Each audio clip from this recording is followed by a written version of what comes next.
Greetings, comrades, and welcome to the Eastern Border. As you probably have heard, there is no intro song this time. Well, it's because Anete is on a bit of a vacation. So, well, we can't really edit this episode because it might surprise you, but I'm personally really bad at editing. But I wanted to get something out for the New Year's, as it's the end of the year, just so that all of you would know that, I'm much better with my health. I have a lot to do on my to-do list for the next year. We are doing a podcast convention in Latvia for podcasters.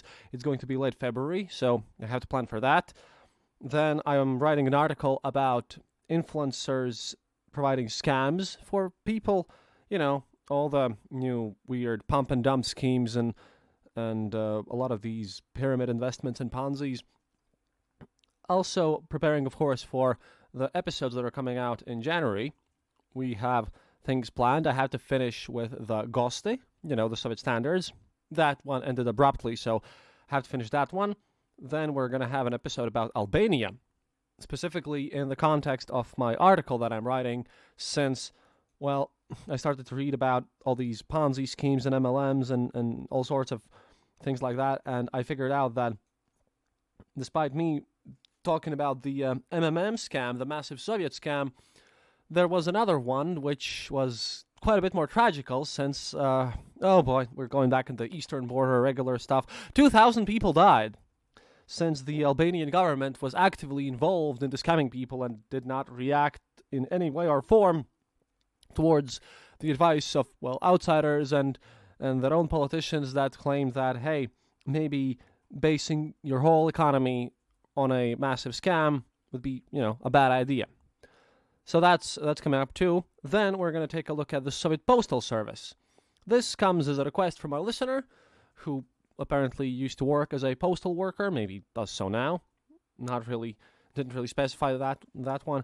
So we'll be taking a look at the history of the Soviet Postal Service and, to the best of my ability, compare it to the United States Postal Service and to, our current Postal Service, whose services have been more than disappointing lately since we have lost quite a few packages that have been sent out.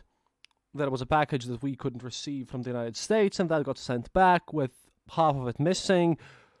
It's all very bizarre and strange, and, let's just say they haven't been up to snuff with everything that's happening lately.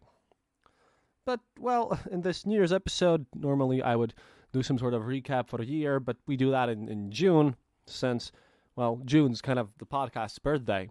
I do one for my personal issues and my birthday, which is late August, and then I do one in June, so, have to figure out how to entertain you, and this isn't the mega special one that I had planned, since, again, health issues got in the way, but have to entertain you somehow, and I'm doing this in one take. Normally, the show gets recorded in about, 5 to 6 different parts, and we re-record sometimes, but like I said, Anete is away on a vacation with her husband. Anete got married, which we congratulate her for, and, I'm left alone here because it's the end of December, and I just thought it would be interesting to give something out for you guys. And recently, I got into an interesting topic since, in Russia, the criminal authorities recently made a public statement that, I've spoken about the Russian prison system before and the Soviet prison system, and they have these unwritten rules, понятия, right? So recently, the Russian prison authorities, criminal authorities, the вори в законе, the lawful thieves as they're called, they made a ruling, which was then spread out through all the prisons, that those who have been raped as part of their torture would not be considered petuhi, or the lowest caste in internal prison society. And that was a very dark subject. I have forgotten, maybe I've mentioned this before, but that says a lot if you start to, thinking about these issues. And again, typical Eastern Border fashion, we move on to super dark subjects. But from that, I again read up on some more prison culture elements, so the weird subject that kind of doesn't really fit into anything else came to kind of materialize and be here in this episode, since let's talk about how in the Soviet prisons and even these days, the inmates, well, how they celebrate the New Year. Since, well, Christmas is prohibited, well, was prohibited in the Soviet era, and the Orthodox Christmas are a couple weeks after the New Year's. So, they build their Christmas trees and all sorts of sculptures and everything on on a waiting for the New Year's. Because, you see, prisoners, just like everyone else, they want to have a fun time. So they use all of their smuggling capabilities to get everything that they possibly can into the prison. And with their crafty means of stealing stuff, they try to make traditional Christmas foods and New Year's foods for our parts, like shuba or herring in the fur coat and rosso and all sorts of tasty foods normally, and they try to smuggle in booze.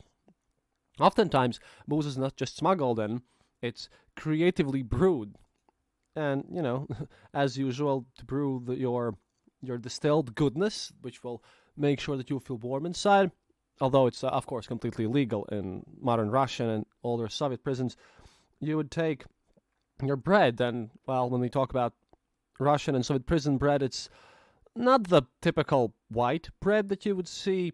It's one of those blocky gray things, for the most part, that can be, well, from a 3-meter distance, about 10 feet, if you close your eyes, like vaguely close your eyes and stare at it, then it, starts to resemble something bread-like from a distance. But they didn't do that. They used that to make various kind of accessories and stuff to put on their Christmas tree, which is sometimes just outside in the courtyard. And then they use the remainder of the bread, which is then, mixed with sugar and everything, to brew stuff, which then gets distilled and masterfully hidden from everyone around there in the prison who would kind of guard the whole facilities. And another thing is that if you actually manage to make a primitive distilling machine and make moonshine inside a prison, you'll have to share with the prison guards as well, because everyone's corrupt, and the idea that something in this prison system could go smoothly and nicely instead of being utterly corrupt and stolen, no one even has that idea. For this, everyone knows that is booze is being either smuggled in or made there. Well, to get some permission to stay up later in these Russian prisons, you have to work with the prison guards. So for their part of the booze, the prisoners are allowed to, have a small party. At the same time, people aren't allowed to party really hard and get massively drunk, because, well, then riots could occur and some troubles could start.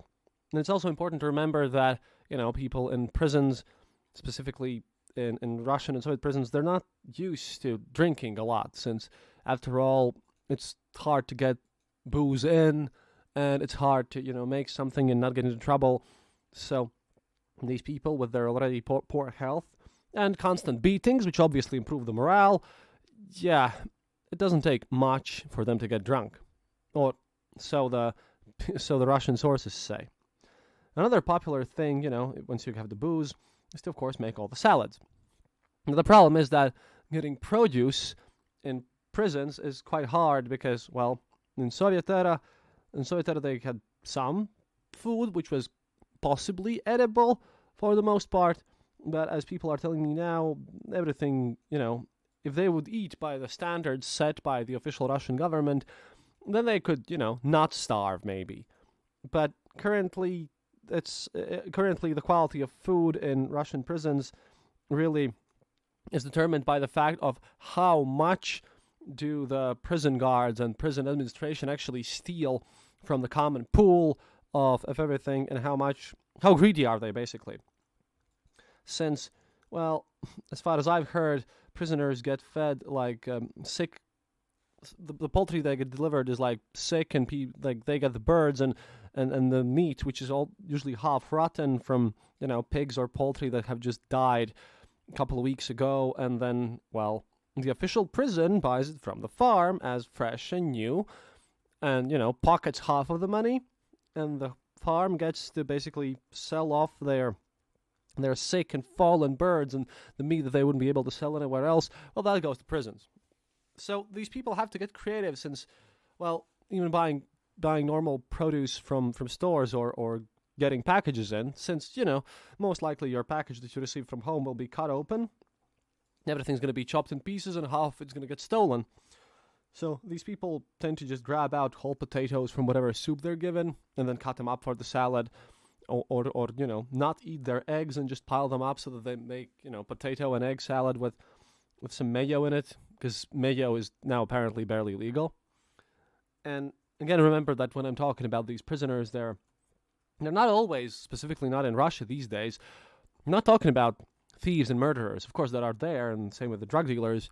However, there are tons upon tons upon tons of political prisoners in Russia to this day. Navalny's sitting in prison, and all sorts of kids who had just gotten arrested since they were protesting Putin's regime out in Russian prisons. So the prison culture isn't as monolithic and full with hardcore, brutal thugs as you could imagine.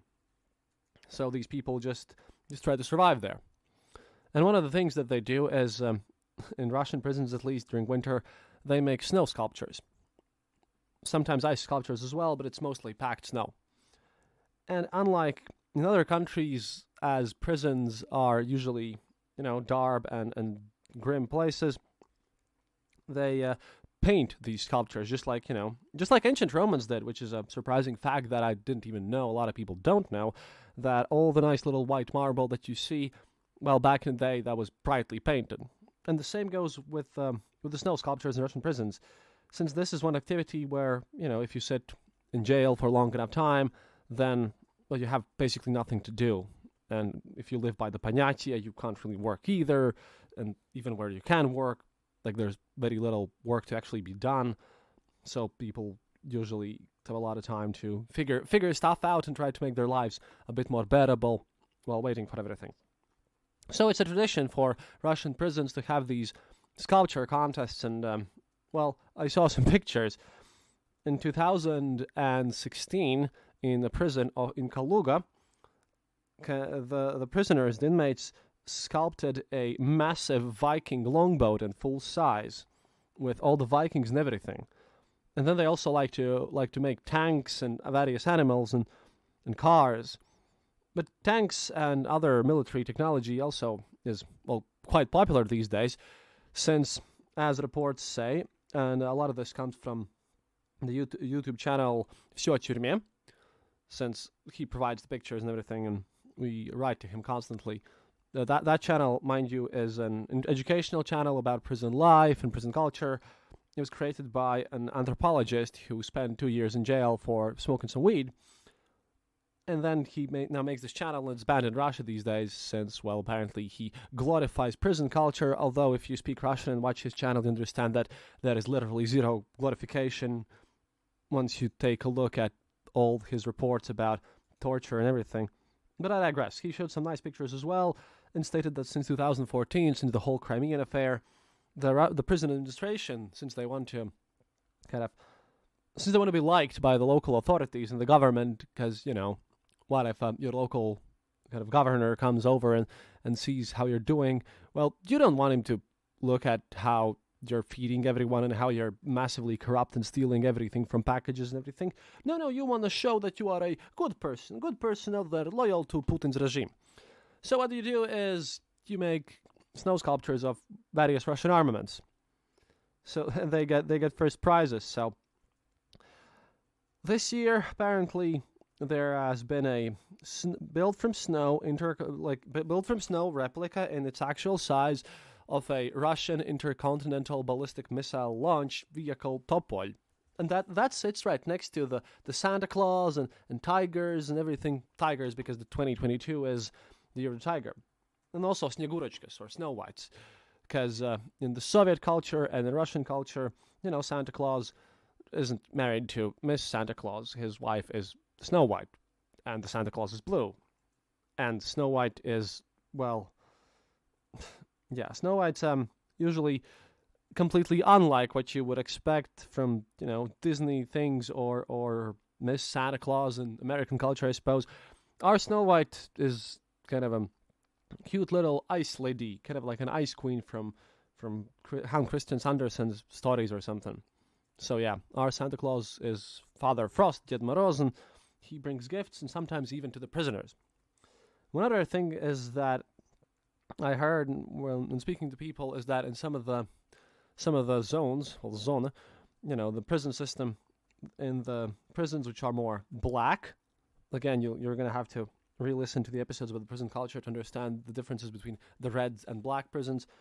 In more black prisons, they even have beauty contests for petuhi, for the lowest case. They dress up as women, and then they dance and play songs, and in general are treated nicely in this New Year's Eve, and even they get some vodka and some sweets, because again in prison you want apparently sweets all the time, and you want a lot of vodka, because you don't get it, and of course everyone gets nostalgic, and everyone is just sending letters to home, and people are trying to just make their lives a bit easier, and this kind of shows that, if you build prison sculptures and everything and make little things, little decorations to put in your Christmas tree from stale bread and kind of cut out the snowflakes from paper and glue them on your walls and write all sorts of things.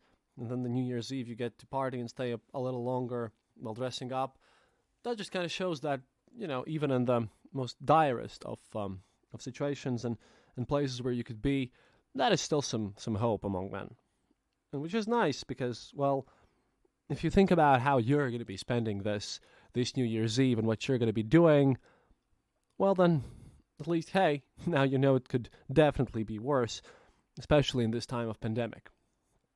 However, I wish you all Happy New Year's, and we'll be back with full episodes in January and everything once Anete returns, since, like I said, it's hard to produce stuff without an editor. But at least you get to hear me, as I actually talk, since a lot of this gets edited out in the process, and I don't know, sometimes I sound like I don't have a soul or something, a bit too sterile. And I still listen to some of my episodes, and I just don't understand why do people like them, but, truth to be told, this happens with every podcaster, I guess. This is how we live. The episodes that you consider to be kind of not as good, they're apparently among the most popular out there, and the episodes that you've poured a lot of work in and put a lot of scientific data in, they tend not to be as loved as everything else that you make. But such is life, and we all have work to do, and I really also hope that nothing bad happens in Ukraine, since that will just make life even more complicated. But I hope you like this mini-sode about Soviet and Russian prison New Year's celebrations, and I hope that you are going to have a nice time. And, I hope that you guys, especially the new listeners, that you will enjoy the show in the future. Since, we have a lot of episodes, and first ones, the early ones, are not available on the webpage anymore. We're dealing with that fact. I think the first 100 or so aren't available, but they're all on our feed, like on Acast and all the Stitchers and everywhere. They should be there. And we have a lot of things to organize, since, doing this full-time is an actual job that takes up a lot of my time. Again, if you also want to maybe support the show, then, go to our webpage. Link is always in the description, and all social media, theeasternborder.lv. It's one word, theeasternborder.lv, and there's a donate button which you can then click and help out the show, since, we're working hard on everything. And you can also become our patron at patreon.com/theeasternborder. So, not that hard to do. And special thanks to all of our patrons, because, seeing you and meeting you and everything, you guys just help us exist, and your support and your aid helps me going, since, this is my day job, and you guys pay me the salary stuff. And, ad money helps too, but I don't really sometimes know what I'm advertising, since Acast puts the stuff in and they find all the deals, and that's how we've ended up advertising Lockheed Martin and I guess some political ads. I don't even know how they went, but that was pretty fun. Anyway, here's a toast to all of you guys, and see you in January, because we're already working to finish our episode on the Soviet standards. And again, I'm really excited about the ideas that people gave me about the Postal Office episode. Then there's another one about the interwar army, which I forgot to mention. But yeah, I read about how Albania was a country basically destroyed, and they almost had a civil war there because of pyramid schemes. So that's going to be fun, since Albania was very much influenced by the Soviet Union, and they also had their own communist regime. But that's happening next year already. And have a great day. Remember, happiness is mandatory. And до свидания, товарищи.